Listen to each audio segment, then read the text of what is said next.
semaine dans Lightroom, une nouvelle mise à jour, une mise à jour intermédiaire au courant d'année, et on se retrouve avec une mise à jour de la réduction de bruit. Là, vous vous rappelez que la semaine passée, nous avions ici le gain à la netteté, puis on avait juste réduire le bruit avec cette forme-ci. Maintenant, Lightroom Adobe a installé une intelligence artificielle et on va voir ce que ça donne. Donc ici, je prends une photo que j'ai tirée dans un meeting aérien à ISO 720 avec un vieux Nikon D7100, il y a l'année passée. Avec un vieux Nikon D7100, avec un objectif 55-300 qui est un petit peu un cul de bouteille, et on va voir la possibilité de la réduction du bruit avec Lightroom. Alors ici, de manière simple, pour faire apparaître, on peut soit cliquer sur réduire le bruit. On fait apparaître alors l'aperçu de la fonction accentuer et la possibilité de réduire le bruit, ou de faire CTRL, Option et I. Ça fait exactement la même chose. Alors ici, on voit tout de suite qu'il nous donne un aperçu. Je lui demande de travailler à 100% de la qualité pour réduire le bruit. On va déjà voir ce que ça va donner en cliquant sur accentuer. Vous voyez qu'il se donne une durée estimée de quelques minutes pour le travail. C'est quand même un travail d'une intelligence artificielle. Ça prend un peu de temps. Donc quand on regarde Lightroom, quand il a fini son travail, qu'est-ce qu'il nous fait? Il nous a créé un petit fichier DNG et il nous marque qu'il a fait avec accentuation et bruit. C'est-à-dire qu'on retrouve le titre de mon fichier et on retrouve ici avec accentuation et le bruit, et c'est un format DNG. Donc il est parti d'un format RAW, il a traité et il me refait un format RAW. Si je mets en mode bibliothèque et que je me mets en comparaison, alors je vais comparer avec mon fichier NEF d'origine, ça c'est mon fichier d'origine. Si je prends avec accentuation, qu'est-ce qu'on voit? On voit effectivement que le travail de Lightroom est quand même nettement plus propre que ce qu'on aurait pu obtenir avant. On voit ici que le bruit est complètement... Vous voyez comment le bruit est bien lissé. On a les bords d'attaque qui sont pas mal remis au niveau de l'avion. On n'est pas trop mal, c'est pas trop mal net. Alors ce que j'ai fait aussi maintenant pour essayer de voir un peu plus clair, c'est de voir, la semaine passée, je critiquais Lightroom en disant DxO est meilleur. Ici, est-ce que je suis vraiment meilleur avec DxO ou pas? Eh bien j'ai fait le petit test de faire la photo avec DxO. Donc ici, qu'est-ce que j'ai fait? J'ai retravaillé avec DxO pour refaire la même photo que j'avais fait la fois dernière, afin de comparer un petit peu. Alors, au niveau du bruit, ce que je constate, c'est que finalement, Lightroom s'en est pas trop mal sorti du tout. On est pas mal du tout. Le niveau de la diminution de bruit, on est bien. On augmente un tout petit peu. Et qu'est-ce qu'on voit au niveau du bruit? Franchement, fondamentalement, on est relativement même. Ce que j'en peux donner par contre un petit peu, c'est que DxO a tendance à améliorer un petit peu plus la netteté des contours. Ils sont un petit peu plus nets que sur Lightroom. Mais donc, on a quelque chose de franchement très propre qui se rapproche de ce que DxO peut nous faire. Alors, je vais encore vous montrer un ou deux exemples de photos que je reprends ici. Encore une autre photo que j'ai tirée l'année passée au Bois de Halle. On avait du bruit dans l'image ici. Ici, on voit quand même que l'image est bien lissée au niveau de l'arrière-plan. Le bruit a complètement disparu.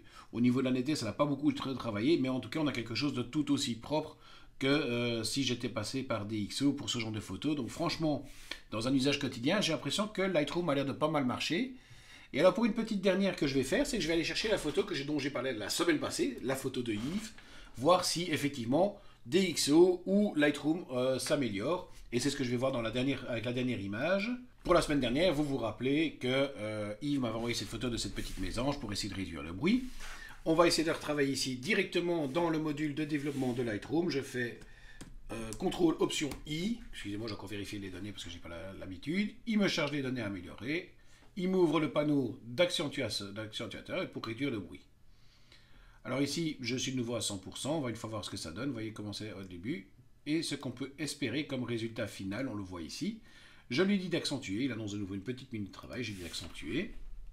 Alors l'avantage des fichiers ici de Yves, c'est que c'est un fichier RAW, donc c'est un fichier de chez Fuji qui a tendance à être un petit peu maltraité par Lightroom. Quand je dis maltraité, c'est mal interprété. Donc on va un petit peu voir le résultat que ça va donner dans Lightroom avec cette réduction du bruit, où ils annoncent quand même que le travail peut être correctement fait par rapport au fichier RAW. Lightroom remet donc ici dans le film fixe ici en bas la photo avec l'accentuation. Pour retrouver, vous voyez ici un petit sigle qui ont apparu. Je vais augmenter la taille ici, que vous puissiez bien vous rendre compte. Donc ici, il y a ce petit sigle étoilé qui veut dire que la photo a été accentuée. Je vais la mettre en comparaison ici, l'original et la photo que nous avons traitée la fois passée. Je vais faire Shift Tab pour faire disparaître tout ça. et juste maintenant jouer avec le zoom pour voir un petit peu ce que ça donne. À droite, on a la photo en RAW qui est le fichier natif. Regardez quand même comment le résultat au niveau de Lightroom est quand même pas mal récupéré. Alors on a toujours ce petit flou qui reste sur l'oiseau, mais dans l'ensemble, si on regarde autour, si on demande juste retirer le bruit, c'est ce qu'on a demandé à l'outil Lightroom ici, quand on voit la différence est quand même vachement flagrante. Si je reprends donc le fichier, à gauche on a le fichier qui est le Deep Prime et le droite celui qui est tiré par Lightroom. Je vais augmenter, je vais comme faire là tout de suite faire disparaître tous mes petits curseurs de gauche et de droite pour voir ce que donne comme résultat cette photo. On va zoomer un petit peu dedans. Alors qu'est-ce que j'aurais tendance à dire? Alors ici donc on a le RAF qui a été fait par DxO et celui de Lightroom. Je dirais qu'au niveau du bruit, en comparant de plus près, je vais quand même augmenter un petit peu la taille du... Au niveau du bruit, je dirais que Lightroom a très bien traité ça, voire je dirais même un petit peu mieux que DxO Prime. D'ailleurs, on regarde la qualité du bruit est quand même bien mieux traité au niveau de Lightroom. Par contre, alors ici, qu'est-ce qu'on a au niveau de la netteté de l'oiseau?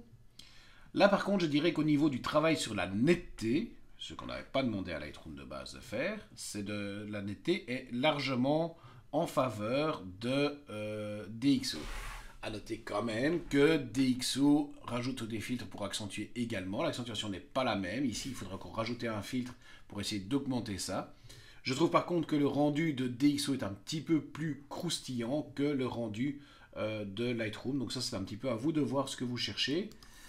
Je pense que fondamentalement, on est quand même sur des images, un travail d'une intelligence artificielle de part et d'autre. Quand on regarde la taille normale sur un écran, j'ai tendance à dire qu'elles sont assez similaires, avec un rendu un petit peu plus naturel du côté de Lightroom que du côté de DxO. Mais pour le reste, franchement, il y a une bonne base de travail, en tout cas avec le nouveau Lightroom. Je suis très optimiste pour la suite, sachant qu'on n'en est qu'au tout début de cette intelligence artificielle et que donc elle ne peut que s'améliorer avec le temps.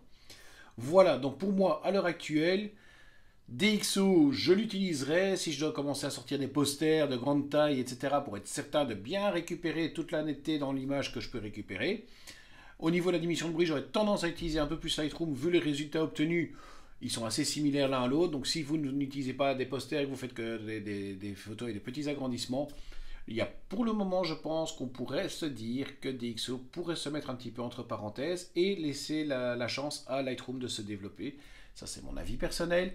Et vous, qu'en pensez-vous? Donc, avec Lightroom qui s'améliore comme ça, quelle est la possibilité pour vous de travailler uniquement avec Lightroom? Est-ce que vous envisagez de continuer avec DxO ou même avec Topaz, comme je parlais la semaine passée? Franchement, le comparatif vaut la peine. Qu'en pensez-vous? Dites-moi tout en commentaire de cette vidéo ou sur le bon site web, il n'y a pas de souci. Vous êtes les bienvenus. J'attends vos sujets et vos questions. Je vous dis à très bientôt pour de nouvelles vidéos.